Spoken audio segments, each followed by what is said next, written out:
Welcome everyone, welcome to the channel. दोस्तों आज इस वीडियो में 1 सितंबर ग्रुप डी में पूछे गए मैथ के सारे क्वेश्चनों को सॉल्व करेंगे दोस्तों। और अगर चैनल पर नए हैं तो चैनल को सब्सक्राइब जरूर करें दोस्तों। तो चलिए बिना देरी के सेशन को स्टार्ट करते हैं।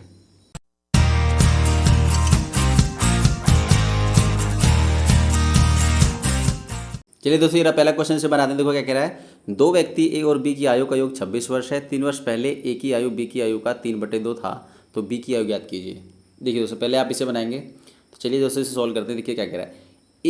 ए और बी की आयु का जो योग दे रखा है, कितना दे रखा है, 26 वर्ष दे रखा हुआ है। और 3 वर्ष पहले, 26 ऐसे बनाता हूँ पहले तो मैं, 26 वर्ष दे रखा है। ठीक है, अब देखिए ए और बी की 3 वर्ष पहले की बात करा। 3 वर्ष पहले क्या हुआ था, ए की जो आयु थी वो कितनी थी, बी की आयु कितनी थी, 3/2 थी, जैसा कि गिवन है। ठीक है, तो हमें ए और बी का जो रेशियो निकाल लेंगे। ए और बी का रेशियो क्या हो जाएगा दोस्तों, 3:2। ठीक है, तो ए और बी का रेशियो कितना आ गया, 3:2। देखिए दोस्तों, 3 साल पहले की है और ये अब की है, तो इसका मतलब 3 साल पहले की आयु का योग कितना रहा होगा, -3 इसमें से, -3 इसमें से। इसका मतलब 3 साल पहले की आयु का योग कितना रहा होगा दोस्तों, -3 यानी कि 26 में से 6 घटाएंगे तो 20। या इसका मतलब ये हुआ कि 3 साल पहले ए और बी की आयु का योग 20 वर्ष रहा होगा। ठीक है, अब देखो इस 20 को इस रेशियो में बांट दो, क्योंकि 3 साल पहले का ही तो रेशियो है। उनकी आयु का रेशियो जो है 3 साल पहले का ही है। बस 20 को इस रेशियो में बांट दीजिए। किसी भी अमाउंट को रेशियो में तो बांटने आते ही होगा आपको। देखिए 5 यूनिट की वैल्यू 4 है, यानी कि 4×5 = 20। सॉरी 5 है ना, ये 3 2 5 होता है। 5 यूनिट की वैल्यू 20 है, तो 1 यूनिट की वैल्यू कितनी जाएगी, 4×5 = 20 यानी 4 हो गई। 1 यूनिट की वैल्यू 4 है, तो 3 यूनिट की वैल्यू कितनी होगी, 4 से मल्टीपल कर दीजिए। 2 यूनिट की वैल्यू क्या हो जाएगी, 4 से मल्टीपल कर दो, कितना हो जाएगा, ये 12 हो जाएगा और ये 8 हो जाएगा। ठीक है दोस्तों, देखिए ये 12 हो गया, ये 8 हो गया। ये बी की थी 8, ये 3 साल पहले की आयु आ गई ना इन सबकी। देखो ए की जो आयु निकली है 3 साल पहले की 12 वर्ष थी, और बी की आयु 8 निकली है 3 वर्ष पहले की। तो बी की आयु पूछा तो 3 वर्ष पहले 8 वर्ष का था, तो 3 वर्ष बाद कितने आयु का हो जाएगा दोस्तों, 3 जोड़ दो इसमें, यानी कि 8 + में 3 यानी कि 11 वर्ष। यानी कि बी की आयु कितनी है दोस्तों, 11 ईयर। आई होप आपको समझ आया होगा। चलिए नेक्स्ट क्वेश्चन पे चलते हैं दोस्तों। इस क्वेश्चन को बनाएंगे दोस्तों। 8 पुरुष और 6 महिला किसी कार्य को 5 दिन में कर सकती हैं। ठीक है, वो टाइम एंड वर्क से है।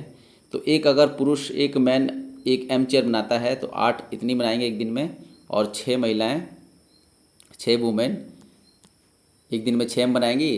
तो टोटल दोनों दोनों एक दिन में इतनी चेयर बनाएंगे, और उसके बाद 5 दिन तक काम चलता है। ये टोटल काम आ गया। ये टोटल काम बराबर है। और 6 पुरुष यानी कि सेम इसी 6 पुरुष यानी 6 मैन प्लस में 8 वुमेन उस काम को फिर 5 दिन में करती हैं। ठीक है, इसमें लिखा हुआ है। तो क्वेश्चन क्या पूछा है, तो 7 पुरुष और 7 महिला यानी कि 7, यहाँ पे लिख देता हूँ, 7 पुरुष 7 मैन, 1 मिनट, 7 मैन प्लस में 7 वुमेन, ये कितने दिन में करेंगे उस काम को। ठीक है दोस्तों, तो हम जैसे करते हैं, इसको पहले रेशियो निकाल लेंगे। रेशियो ये टोटल वर्क है, ये भी टोटल वर्क है, और ये भी दोनों सेम है, तो दोनों इक्वल है, तो टोटल वर्क इक्वल। 5 से 5 काट दीजिए, फिर इसको सॉल्व करेंगे, कितना हो जाएगा हमारा। देखिए अब 6 एम को उधर लेके जाएंगे तो कितना हो जाएगा, 2 एम बचेगा। और इसको उधर लेके जाएंगे तो कितना बचेगा हमारा, 2 डब्ल्यू बचेगा ना। 8 में से 6 गया तो 2 ही बचा ना, 2 से 2 कट गया। तो यानी कि मैन और वुमेन का रेशियो कितना हो जाएगा, जब कट जाता तो एक ही बचता है, तो इतना रेशियो आ गया। अब एक को किसी में रख दीजिए। ठीक है, इसमें पहले वाले में रख देते हैं, मैन की जगह 1 रखेंगे तो 8 हो गया। 8 और इसके बाद चलेंगे 8 से 14, 14, 14 मल्टीपल 5, ये हो गया हमारा टोटल वर्क। सॉल्व कर देते, 14 पंजे कितना होता है, 70 होता है। 14 पंजे देखिए, तो टोटल वर्क कितना, 70 है। अब 14 टोटल वर्क 70 है, तो इतने आदमी इस काम को कितने दिन में करेंगे। और एक आदमी की इफिशिएंसी क्या, 1 है, और एक महिला की इफिशिएंसी क्या है दोस्तों, 1 है। तो 1 और 1 से गुणा करेंगे तो 7 7 14 हो गया, तो 14। तो कितना दिन लेंगे दोस्तों, 5 दिन। मतलब 7 मैन और 7 वुमेन उसी काम को, उसी सेम काम को, उसी टोटल काम को, यानी 70 यूनिट को वो 5 दिन में कंप्लीट करेंगे। आई होप आपको समझ आएगा। चलिए नेक्स्ट क्वेश्चन पे चलते हैं। इस क्वेश्चन को बनाइए दोस्तों। देखो क्या कह रहा है। एक गोले की मोटाई 2 सेंटीमीटर और बाह्य त्रिज्या 9 सेंटीमीटर है। गोले का आयतन ज्ञात कीजिए। पेपर में पूछा गया था दोस्तों ये क्वेश्चन। देखिए एक गोला बनाते हैं, गोले की जो मोटाई है ना, ये 2 है। ठीक है, जैसा कि यहाँ पे गिवन है। और बाहरी त्रिज्या मतलब इसकी बात कर रहा है, ये कितना दे रखा है दोस्तों, 9 दे रखा है। ये पूरा कितना दे रखा है, 9 दे रखा है। ठीक है, अब देखो यहाँ से लेके यहाँ तक कितना दे रखा है, 9 दे रखा है। तो यहाँ से लेके यहाँ तक कितना होगा, 7 होगा, क्योंकि ये 2 है तो 7 होगा यहाँ पे। ठीक है, बस आयतन निकालना है। अब ये जो कि ये गोला जो है मोटा है, तो आयतन कौन सा होगा इसका, आयतन अंदर वाले जो एरिया बचा है इसका ही होगा ना आयतन। तो इस त्रिज्या कौन सी लेंगे, 7 वाली लेंगे। तो गोले का आयतन क्या होता है दोस्तों, 4/3 पाई आर की क्यूब, यही होता है। बस इसमें वैल्यू पुट कर दीजिए। पाई की वैल्यू कितनी है, 22/7, और आर की वैल्यू जैसा कि हमें पता है 7 7 7 7, 3 बार 7। ठीक है, बस इसे सॉल्व कर दीजिए, काटेंगे कट जाएगा ये। उसके बाद इसको बस सॉल्व कर देंगे। इसे कितना हो गया, 7 7 49, और ये मल्टीपल में 88 बाई में 3। ठीक है, बस इसको सॉल्व कर देंगे, हो जाएगा मीटर वाले क्यूब। आई होप आपको समझ आएगा। चलिए नेक्स्ट क्वेश्चन पे चलते हैं दोस्तों। इस क्वेश्चन को बनाएंगे दोस्तों, इसका एलसीएम निकालना था, सिंपल सा है, इसको कर देंगे जल्दी से। 42 और ये 56। सबसे पहले 2 से करते हैं दोस्तों ताकि गलती नहीं होगी। ठीक है, 2 और 8 हो गया, फिर 2 से करेंगे तो 6 हो जाएगा, ये तो कटेगा नहीं। 21 का 21 लिखिए, ये 14 और कट रहा है 2 से, फिर ये 3 हो गया, ये 21, ये 7।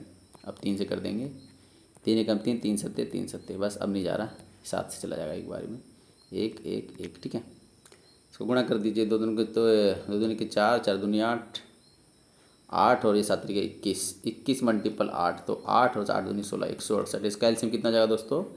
168। आई होप आपको समझ आएगा। चलिए नेक्स्ट क्वेश्चन पे चलते हैं। इसको करेंगे दोस्तों, किसी समीकरण के 2 मूल 3 और 2 हैं, समीकरण याद कीजिए। देखिए दोस्तों, मूल दे रखे हैं, मूल, और जैसे कि कोई भी समीकरण किस फॉर्म में होता है, देखो ए की स्क्वायर प्लस में बी एक्स प्लस में सी, इस फॉर्म में होता है। और जो हमारा मूल को हम अल्फ़ा और बीटा कहते हैं, जो अल्फ़ा की वैल्यू कितना दे दोस्तों? 3 दे रखा है, और बीटा की वैल्यू कितना दे रखा है? 2 रखा है। हमें पता है दोस्तों इसके बीच में रिलेशन, अल्फ़ा और प्लस में बीटा को जब हम प्लस करते हैं क्या आता है? माइनस में बी बाई आता है। और अल्फ़ा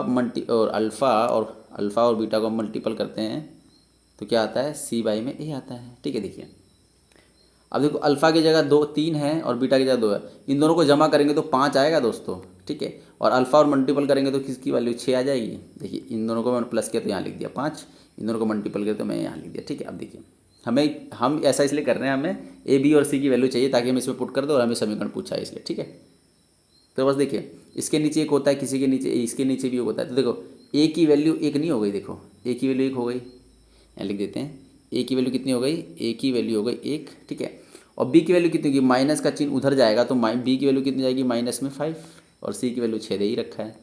समझ रहे दोस्तों, ऐसे निकालते हैं, जल्दी निकल जाता है। बस इसकी वैल्यू इसमें पुट कर दीजिए, तो पुट करेंगे तो एक्स की स्क्वायर हो जाएगा। बी की जगह क्या है? -5, तो -5x, और सी की जगह 6 से प्लस में 6 इजिकल टू 0। तो यही हमारा समीकरण निकल गया, जो कि पूछा था, यही हमारा आंसर होगा। आई होप आपको समझ आएगा दोस्तों। चलिए नेक्स्ट क्वेश्चन पे चलते हैं। इस क्वेश्चन को करेंगे। देखो, एक राशि चक्रवृद्धि ब्याज पर 4 वर्षों में दुगनी हो जाती है तो कितने वर्षों में 8 गुनी होगी? जैसा कि दोस्तों इसकी ट्रिक तो है नहीं है, मतलब ईजी है। देखिए 4 वर्षों में कितनी हो जाती है? 2 गुनी हो जाती है। देखिए करेंगे कैसे। कोई भी राशि होगी पी पहले, ठीक है, उसको चक्रवृद्धि ब्याज पर 4 वर्षों में दुगनी हो रही है ना। देखिए 1 प्लस में कोई रेट भी रहा होगा, और 4 वर्षों में बोल रहा, तो 4 यहाँ लिखेंगे, और वही राशि कितनी हो जाएगी? 2p हो जाएगी, यानी कि 2 गुनी लिखा है ना इसमें। देखो ये समय 4 दे रखा हुआ है, कोई रेट भी रहा होगा, कोई प्रिंसिपल भी रहा होगा। ये लाइन समझ आ गई होगी आपको। ठीक है दोस्तों, देखिए तो क्या बोला, तो कितने वर्षों में 8 गुनी होगी? कितने वर्षों में होगी ना। देखिए पहले तो हमको क्या करेंगे, इसको सॉल्व कर लेते हैं। चलो पहले ये वाला लिख लेते हैं। कितने वर्षों में कोई राशि पी रही होगी, फिर 1 प्लस में वो r%, वही तो सेम ही रहेगा ना r%। तो और कितने वर्षों में, वही टाइम निकालना है, कितने वर्षों में 8 गुनी होगी, यानी कि 8p हो जाएगी। समझ रहे हैं? बस अब देखिए इसको सॉल्व करेंगे, पी से पी कैंसिल आउट हो गया। देखिए इसकी जो वैल्यू है क्या है? 2, यानी 2 की वैल्यू कितनी दे रखा है दोस्तों? यहाँ पे इतनी दे रखा है ना। देखिए मैं पहले इसको भी सॉल्व कर दूँ, पी से पी कट गया। अब 8 को कैसे लिख सकते हैं आप? 8 को यूँ लिख सकते हैं ना, देखो 2 की पावर 3 लिख सकते हैं ना 8 को। आप 8 को 2 की पावर 3 लिख सकते हैं, और 2 की वैल्यू इतनी दे ही रखा है। समझ रहे हैं दोस्तों? देखिए मैं यहाँ पे आप समझ गए ना, इसमें मैं मिटा के लिखता हूँ बढ़िया से, आपको समझ आएगा अच्छे से। देखिए 8 की जगह मैं 2 की पावर 3 लिख सकता हूँ ना। देखिए 8 की जगह मैं 2 की पावर 3 लिख सकता हूँ ना। देखिए 2 की पावर 3 लिख सकता हूँ या बड़ा लिखता हूँ। ठीक है, देखिए और 2 की जगह मैं क्या ये सब लिख सकता हूँ, इतनी सारी चीज़ें, इस जो, क्योंकि 2 जो है इक्वल है इन सब चीज़ों के, क्योंकि पी से तो पी कट गया ना। अब देखिए 2 की जगह मैं यहाँ लिख देता हूँ, अब समझना। 2 की जगह मैं यहाँ भी 2 की जगह मैं ये लिख देता हूँ 1 प्लस में r/100। ठीक है दोस्तों, अब यहाँ पे इसकी पावर 4 ही तो है। देखिए तो देखिए अब ये वाली लाइन इस वाली लाइन के इक्वल है ना। तो टी की वैल्यू कितनी है? 4 3 12, यानी 12 वर्षों में हो जाएगी 8 गुना। आंसर कितना आ गया हमारा? 12 ईयर। आई होप आपको समझ आएगा दोस्तों। ऐसे करते हैं, समझा रहा हूँ तो दोस्तों थोड़ा टाइम लग रहा है, अदरवाइज बहुत जल्दी होता है ये भी। ठीक है, चलिए नेक्स्ट क्वेश्चन पे चलते हैं। इस क्वेश्चन को बनाएंगे दोस्तों। देखो क्या कह रहा है, दो संख्याओं का एक्स और वाई, 2 संख्याएं एक्स और वाई का अनुपात देना। देखो 2 संख्याओं का अनुपात रखा है दोस्तों। ठीक है, और पहली संख्या को 40% बढ़ा दिया जाए और दूसरी संख्या को 15 घटा दिया जाए तो नया अनुपात क्या हो? आसान क्वेश्चन। देखो दोस्तों, अनुपात रखा है 2 संख्याओं को, संख्या एक्चुअल में क्या होंगी? 5x होंगी और ये 8x होंगी, क्योंकि क्या गुणा था पहले तो हमें पता नहीं ना। देखिए संख्या एक्चुअली आ गई, और पहली संख्या को क्या कह रहा है? वो 40% बढ़ा रहा है। 40% बढ़ाओगे 5x का कितना हो जाएगा? 5x मल्टीपल में 140 बाई में 100। ठीक है, बढ़ा दिया हमने।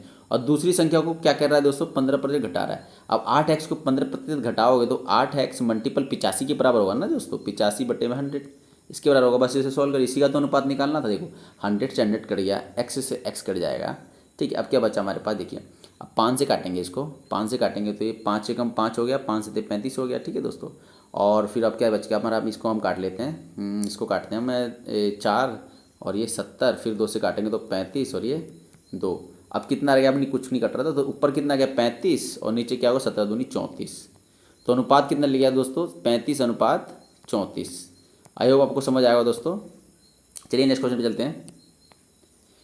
चलिए दोस्तों इस क्वेश्चन को बनाते हैं। देखो क्या कह रहा है क्वेश्चन, देखिए इस क्वेश्चन करेंगे दोस्तों, इसमें x की वैल्यू फाइंड करनी है। तो कैसे करेंगे, देखिए इसमें से दोस्तों तो बस ना कुछ नहीं करना आपको, x2 है ना, टू की पावर x-1 को कॉमन लेंगे तो अंदर क्या बचेगा, इस जगह एक ही बचेगा, वापस गुणा करेंगे तो आ जाएगा, ठीक है। और यहाँ पे क्या बचेगा, यहाँ पे बचेगा 2 की पावर में 2। देखो गुणा करेंगे आपस में, मतलब इसको इससे गुणा करेंगे तो वापस आएगा। कैसे करेंगे देखिए यहाँ मैं बता देता हूँ।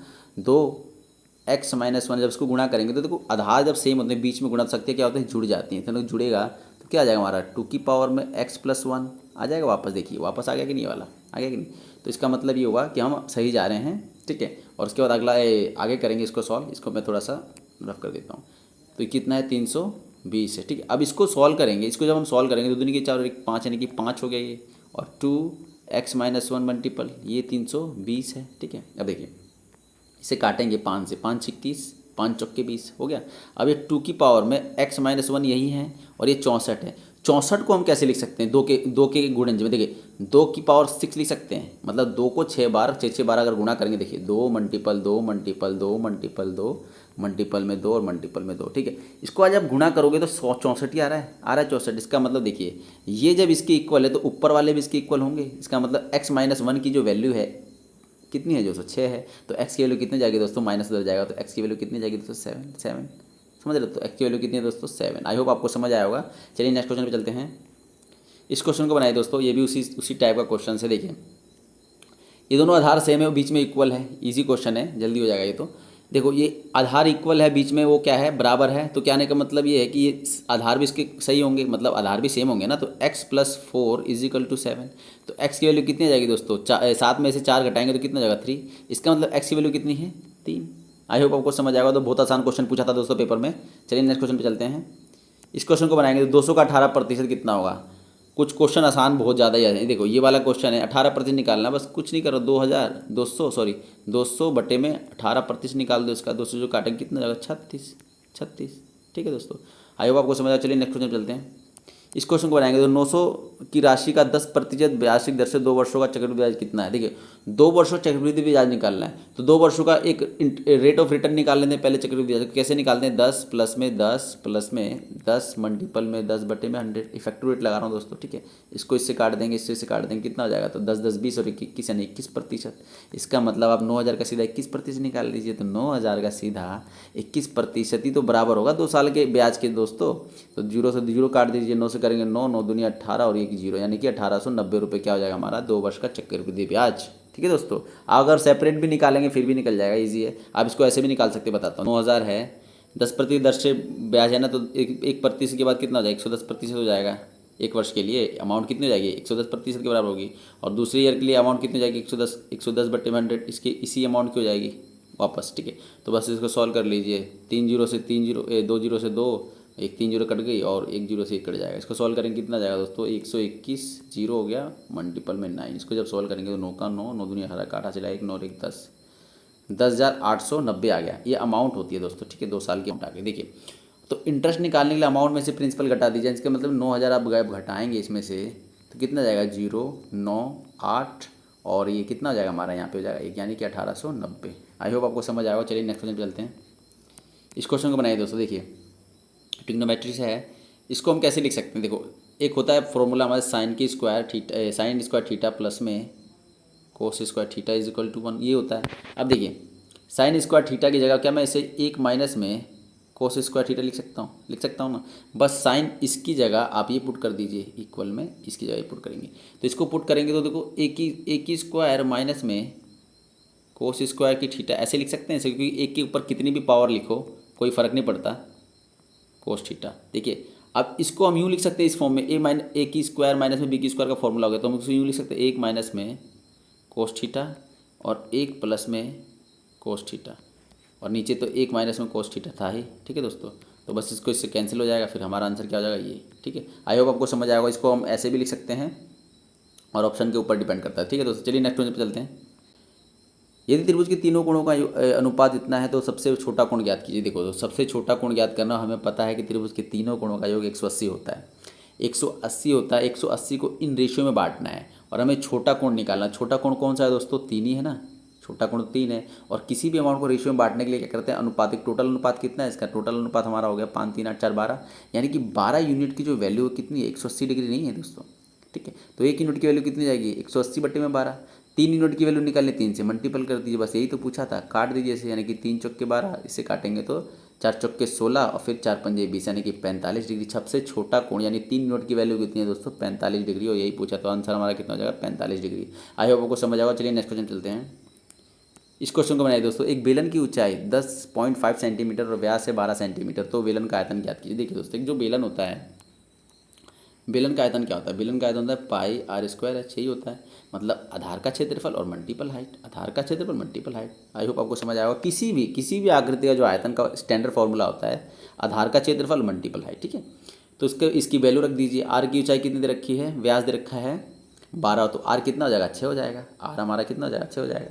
और एच की वैल्यू कितनी दे रखा है दोस्तों? 10.5। बस इसमें पुट कर दिए 22 बटे में 7, मल्टीपल में 6, मल्टीपल में 6 और मल्टीपल में 10.5, यानी पॉइंट को उठाएंगे 10 यानी नीचे लग जाएगा। ठीक है दोस्तों, 7 से काटेंगे, 7 एकम 7, 7 पंजे 35 कट गया। फिर 5 से काटेंगे, 5 दूनी और 5 3, फिर इसे 2 से काटेंगे, 3 हो गया। बस इसे सॉल्व कर दीजिए। तीतरी का 9 और तीतरी के 9 हो गया, और 6 नीम 54 हो गया। 54 और 22 को मल्टीपल कर देंगे तो कितना जाएगा? 4 दूनी 8 और ये 5 दूनी 10, फिर यही आ जाएगा। सेम नीचे जमा करेंगे तो कितना जाएगा? 8 और ये 8 और 1 1, यानी कि 1188 सेंटीमीटर क्यूब, क्योंकि घन ये जो आयतन निकलता है हमारा क्यूब में निकलता है, तो इसका आयतन कितना जाएगा? 1188 सेंटीमीटर क्यूब। आई होप आपको समझ आएगा दोस्तों। चलिए नेक्स्ट क्वेश्चन पे चलते हैं। चलिए दोस्तों, इस क्वेश्चन को बनाते हैं। तो क्या कह रहा है? यदि दो संख्याओं का एलसीएम और एचसीएफ का गुणनफल 48 है तो संख्याओं का अंतर 13 है, तो पहली संख्या ज्ञात कीजिए। देखिए दोस्तों, हम जानते हैं कि पहले दो संख्याओं गुणनफल और उनके एचसीएफ और एलसीएम के गुणनफल के बराबर होता है। मान के चलिए पहली संख्या 1 है और दूसरी संख्या y है। एक y में बताऊँ सीधा, हम उसको मान लेते पहली संख्या x है और दूसरी संख्या y है। अगर इसको हम गुणा करें तो क्या होगा? एलसीएम और एचसीएफ के गुणनफल के बराबर जैसा कि दिया हुआ है, तो कितना आ जाएगा दोस्तों? 48 आ जाएगा। आई होप आपको इतनी चीज़ समझ आई। ठीक है, और उन दोनों संख्या हमने XY मानी थी, तो संख्याओं का जो अंतर है वो कितना है दोस्तों?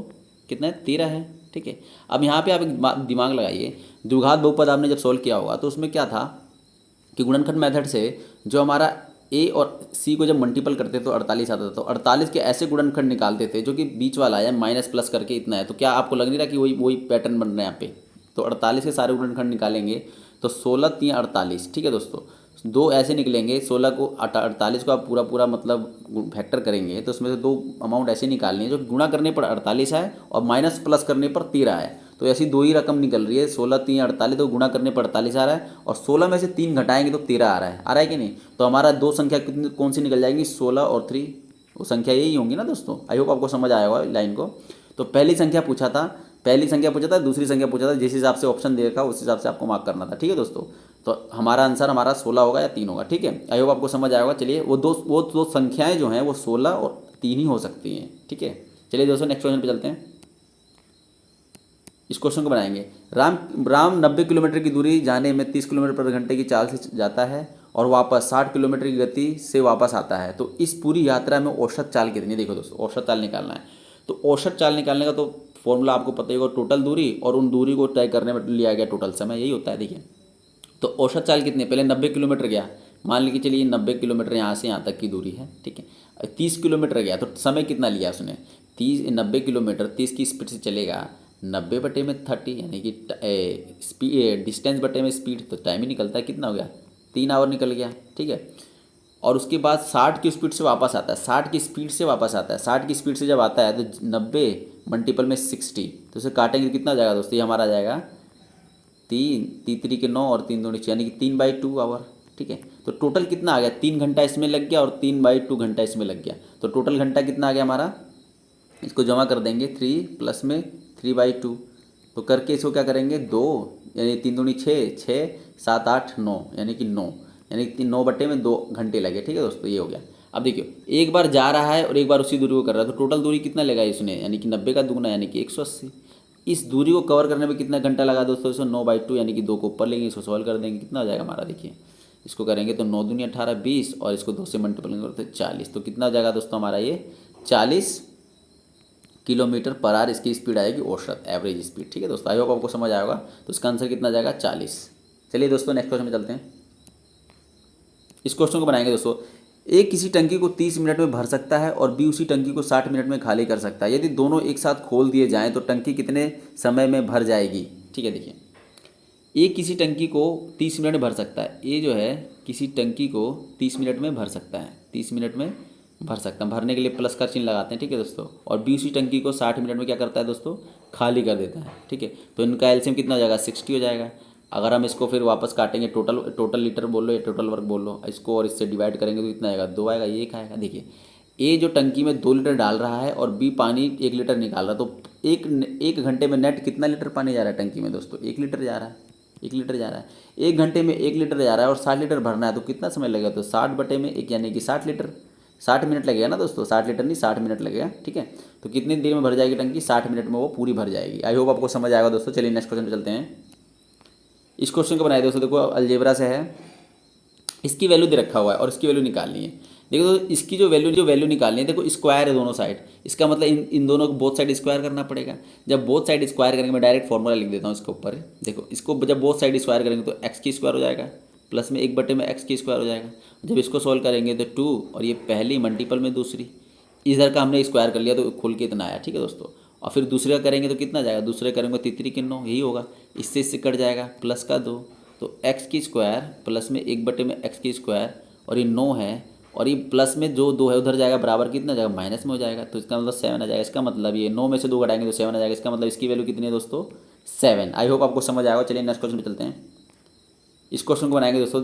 40% 60% किसी एकल छूट के बराबर है। देखिए एकल छूट के बराबर करना, तो इसमें इफेक्टिव प्रतिशत लगा दीजिए। क्या होता है, देखिए इफेक्टिव प्रतिशत x+y/100।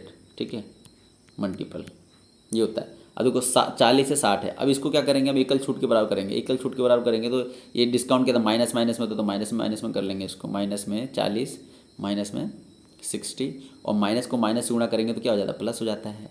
40 मल्टीपल में 60 डिवाइडेड बाई 100, बस सॉल्व कर दी, 0 से 0, 0 से 0, 6 चौके 24 हो गया। ये प्लस का हो गया, इसको सॉल्व करेंगे माइनस में 100, माइनस के 100 में से प्लस का 24 घटाएंगे तो कितना जाएगा, माइनस में 76 आ जाएगा। इसका मतलब ये टोटल कितने के बराबर होगा, 76% डिस्काउंट के बराबर होगा। आई होप आपको समझ आएगा दोस्तों। चलिए नेक्स्ट क्वेश्चन में चलते हैं।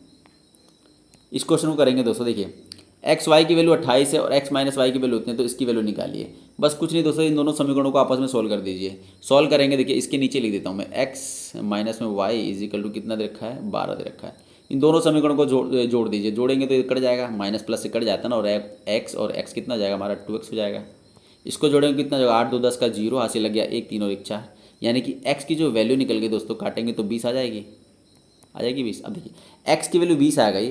अब एक्स की वैल्यू जो 20 आ गई वो किसी में पुट कर दीजिए, समझ रहे हो। तो वाई पहले इसमें पुट कर देते हैं, पहले वाले में, तो एक्स इस वाले में पुट करेंगे तो कितना जाएगा दोस्तों। देखिए एक्स प्लस वाई की वैल्यू कितनी है, 28 है, और एक्स की वैल्यू 20 है, तो वाई की वैल्यू कितनी आ जाएगी, वाई की वैल्यू 8 आ जाएगी। मतलब 28 में से 20 घटाओगे तो 8 ही तो आएगी ना, यहाँ पे पुट कर दीजिए, आ जाएगा। एक्स की वैल्यू कितनी आ गई 20 और वाई की वैल्यू कितनी आ गई 8, बस इसकी वैल्यू इसमें पुट कर दीजिए। देखिए एक्स की वैल्यू इसमें पुट करेंगे तो यानी कि 2, और एक्स की वैल्यू कितनी थी 20 है। ठीक है, फिर प्लस में ये 3 है और इसकी वैल्यू कितनी है 8 है, तो कितना जाएगा, देखो ये 40 हो जाएगा, और ये कितना जाएगा 8 3 24 हो जाएगा। इसको जमा करेंगे कितना होगा, 4 का 4 64, यानी कि इसका मान कितना आ गया दोस्तों 64। आई होप आपको समझ आएगा। चलिए नेक्स्ट क्वेश्चन चलते हैं। इस क्वेश्चन को करेंगे दोस्तों। एक बेलन के आधार की त्रिज्या 14 सेंटीमीटर तथा ऊंचाई 21 सेंटीमीटर, तो बेलन का आयतन ज्ञात कीजिए।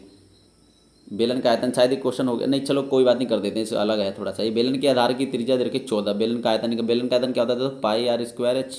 वैल्यू पुट कर दीजिए 22/7 मल्टीपल में आर की वैल्यू कितनी है 14 मल्टीपल में 14, और एच की वैल्यू कितनी है 21। सोल्व कर दीजिए, 7 दूनी 14, बस, और गुणा कर दीजिए, आ जाएगा हमारा। इसको गुणा कर देंगे तो हमारा आंसर आ जाएगा सेंटीमीटर में क्यूब। ठीक है, गुणा कर लेना आप। ठीक है, चलिए दोस्तों नेक्स्ट क्वेश्चन पे चलते हैं। इस क्वेश्चन को करेंगे दोस्तों। 2,000 रुपये पर 7.5 दर से महीने 7.5% दर से 8 महीने का साधारण ब्याज ज्ञात कीजिए। देखिए आसान क्वेश्चन है। साधारण SI का फॉर्मूला क्या होता है, PRT, बस इस पे पुट कर दीजिए। ठीक है, तो P की वैल्यू कितनी दे रखा है दोस्तों 2,000 और R की वैल्यू कितनी दे रखा है 7.5% है ना। देखो प्रतिशत को हटाने के लिए 2 जीरो और बीच में जो दशमलव था उसको हटाने के लिए 1 जीरो और। ठीक है, और 8 महीने का दे रखा है ना, तो 8 महीने में कितने मंथ होते हैं 12, तो 8/12 करेंगे इसको, तो हमारा ये ऐसा ही आ जाएगा नहीं, सिंपल इंटरेस्ट। और यही पूछा था, इसको सॉल्व कर देंगे। 3 जीरो से 3 जीरो कट गया और इससे काटेंगे तो 6 कट जाएगा, इससे काटेंगे 3, इससे काटेंगे 4, फिर 3 से इसको काटेंगे तो 3 दूनी 6 और 3 पंजे 15, 25 चौके कितना होता है दोस्तों 100, यानी कि इंटरेस्ट कितना आ जाएगा दोस्तों 100 रुपये। आई होप आपको समझ आएगा। चलिए नेक्स्ट क्वेश्चन चलते हैं। इस क्वेश्चन को करेंगे दोस्तों। किसी व्यापार में राम तथा श्याम क्रमशः 4,000 तथा 8,000 रुपये की पूंजी के साथ व्यापार में शामिल होते हैं। ठीक है, 6 माह के बाद श्याम अपनी पूंजी का 50% निकाल लेता है। यदि वर्ष के अंत में 10,000 रुपये का लाभ हुआ तो राम का हिस्सा कितना था। ये पार्टनरशिप से क्वेश्चन है दोस्तों।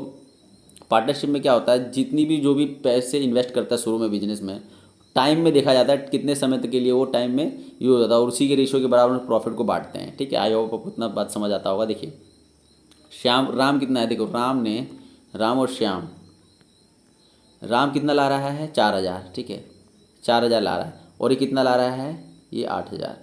देखो राम की जो पूंजी है वो 12 मंथ के लिए, यानी एक साल में 12 मंथ होते हैं ना, तो 12 मंथ के लिए यूज़ हुई। लेकिन जो शाम की जो है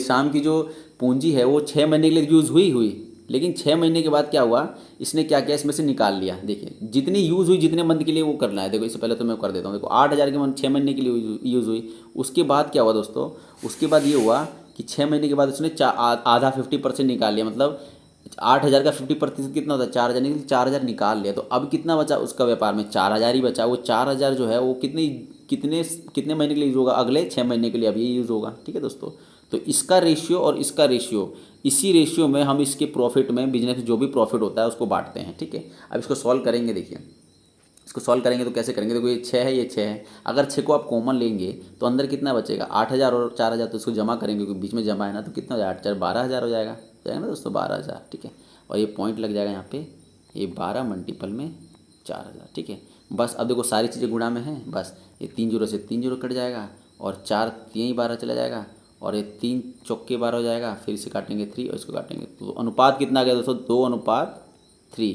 किसका किसका आ गया, देखिए 1 मिनट सही से मैं लिख देता हूँ, ये 3। ठीक है, अब देखिए ये जो है ये राम का आ गया और ये किसका आ गया, ये श्याम का आ गया। अब हमें किसका पूछा था, राम का भाग पूछा था ना, तो राम का भाग कितना होगा, मतलब कितना होगा इसका 2/5 होगा इसका। इस अनुपात में मतलब 10,000 को इस अनुपात में बांटना है, दो पहले वाले राम के, तो राम का हिस्सा कितना होगा 2/5 हो जाएगा ना इसमें 10,000 में से। बस 10,000 यहाँ पे लिख दीजिए और इसे सॉल्व कर दीजिए। कितनी जीरो हो गई 3 10,000 होगा। ठीक है, काटेंगे तो कितना जाएगा 5 दूनी 10 और ये 2,000 और ये 2 से करेंगे तो 2 दूनी के 4, यानी कि राम का हिस्सा कितना दोस्तों 4,000 रुपये है उस व्यापार में। आई होप आपको समझ आएगा। चलिए नेक्स्ट क्वेश्चन में चलते हैं। इस क्वेश्चन को करेंगे दोस्तों। देखिए ये है और ये है, हमें इसकी वैल्यू निकालनी है। तो क्या करेंगे, बोथ साइड हम स्क्वायर कर देंगे। बोथ साइड जब स्क्वायर करेंगे सीधा लिख देता हूँ मैं, एक्स की स्क्वायर प्लस में 1/x² प्लस में 2 पहली गुणा में दूसरी, और इस 25 का स्क्वायर 5 का स्क्वायर करेंगे तो 25 हो जाएगा। इससे से कट जाएगा तो अभी 2 है उधर लेके जाएंगे 25 के, तो कितना जाएगा 25 - 2 यानी कि 23। इसका मतलब इसकी वैल्यू कितनी आ गई दोस्तों 23। इसका मतलब इसकी वैल्यू आएगी 23। इसकी वैल्यू कितनी आ गई तो 23 आएगा, आपको समझ आएगा। चलिए नेक्स्ट क्वेश्चन पे चलते हैं। इस क्वेश्चन करेंगे दोस्तों। ये है डिस्काउंट से है और ये समतुल्य एकल झूठ पूछा है। तो दोस्तों बस क्या करेंगे, पहले दोनों का करेंगे। डिस्काउंट का फॉर्मूला क्या होता है, देखिए एक्स प्लस में वाई, मैं डायरेक्ट फार्मूला लगा देता हूँ ना। माइनस ये देखिए 10 माइनस का है ना, ये माइनस में 15। ठीक है, और ये क्या था माइनस प्लस प्लस हो जाता है, माइनस को माइनस गुणा करेंगे तो प्लस हो जाएगा। उसके बाद क्या होता है 10 मल्टीपल में 15। इसको सॉल्व करेंगे तो इतना हो जाएगा, काटेंगे तो, और इसको पूरा सॉल्व करेंगे तो यहाँ पर क्या हो जाएगा प्लस में 1.5 हो जाएगा। बस इसको सॉल्व करेंगे इतना जाएगा माइनस में 25 हो जाएगा। ठीक है, अब देखो माइनस में 25 हो जाएगा, तो इसको हम सॉल्व करेंगे तो 24 हो गया, एक घटा दिया 24 हो गया। 24 में से 0.5 का तो माइनस में 23.5 हो जाएगा। ये हो गया ना। अब देखिए ये दोनों तो हमने सॉल्व कर लिया, तो इसका एकल डिस्काउंट ये आ गया। ठीक है दोस्तों, और फिर इसको 20% फिर वापस करेंगे इसी से, तो माइनस में 20% इसी में कर देते हैं। माइनस में 20%, फिर प्लस माइनस प्लस हो जाता है, उसके बाद माइनस माइनस नहीं होगा यहाँ पे, प्लस ही होगा। अब तो हमने सॉल्व कर लिया ना, तो कितना होगा 23.5 मल्टीपल में 20/100। ठीक है, इसको सॉल्व कर दीजिए, 0 से 0 काट दीजिए, इसको काटेंगे तो 5 हो गया, 5 चौके 20 और 5 सत्ते 35, ये पॉइंट यहीं रह जाएगा। ठीक है, ये हो गया। तो कितना हो गया, अब इसको सॉल्व कर लेंगे, माइनस माइनस है तो कितना हो जाएगा हमारा 34.5, ये माइनस का है, और ये प्लस का हो जाएगा कितना 4.7, ये हो गया।